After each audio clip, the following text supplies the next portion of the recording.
நடிகைகளின் முகத்தை பயன்படுத்தி மார்பிங் செய்து ஆபாசமாக வீடியோக்கள் வெளியாகும் சர்ச்சை என்பது பல ஆண்டு காலமாக நடந்து வருகிறது.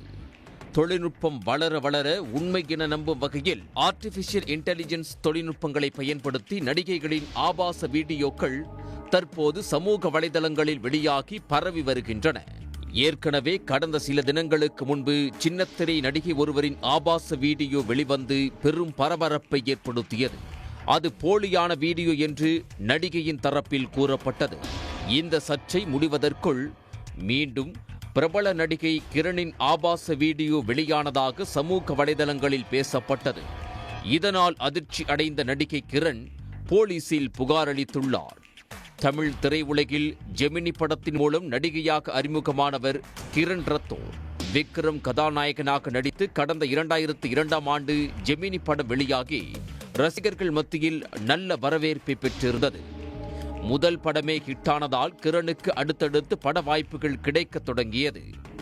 தொடர்ந்து சுந்தர்சி இயக்கத்தில் கமல்ஹாசன் நடிப்பில் உருவான அன்பே சிவம், அஜித்துக்கு ஜோடியாக வில்லன், பிரசாந்துடன் வின்னர் போன்ற படங்களில் நடித்தார். இதனிடையே ஹிந்தி, மலையாள மொழி படங்களிலும் நடித்தார். தொடர்ந்து தமிழில் அடுத்தடுத்து சரத்குமார், அர்ஜுன் ஆகியோருக்கு ஜோடியாக நடித்தவர் விஜயகாந்துக்கு ஜோடியாக தென்னவன் படத்தில் நடித்திருந்தார். கதாநாயகி வாய்ப்புகள் குறைந்த பின் திருமலை உள்ளிட்ட படங்களில் குத்துப்பாடலுக்கு நடனமாடி வந்தார். பின்னர் சினிமா வாய்ப்புகள் மொத்தமாக குறைந்து காணாமல் போனவர் அவ்வப்போது கவர்ச்சியான புகைப்படங்களை தனது சமூக வலைதள பக்கத்தில் வெளியிட்டு ரசிகர்களை கவர்ந்து வந்தார். இந்த நிலையில் நடிகை கிரண் தனது முகத்தை பயன்படுத்தி போலியாக ஆபாச வீடியோ தயாரித்து சமூக வலைதளங்களில் பதிவேற்றப்பட்டுள்ளதாக சைபர் கிரைம் போலீசில் புகார் அளித்துள்ளார். மார்பிங் செய்யப்பட்டு உருவாக்கப்பட்ட வீடியோவை பரப்புவதன் மூலம் தான் பாதிக்கப்படுவதாகவும் தனது தனிமை, வளர்ச்சி பாதிக்கப்படுவதாகவும் தெரிவித்துள்ளார். போலி ஆபாச வீடியோவை பரப்புவது தொடர்பாக சைபர் கிரைம் போலீசில் புகார் அளித்துள்ளதாகவும் போலீசார் நடவடிக்கை மேற்கொண்டுள்ளதாகவும் நடிகை கிரண் தனது இன்ஸ்டா பக்கத்தில் தெரிவித்துள்ளார்.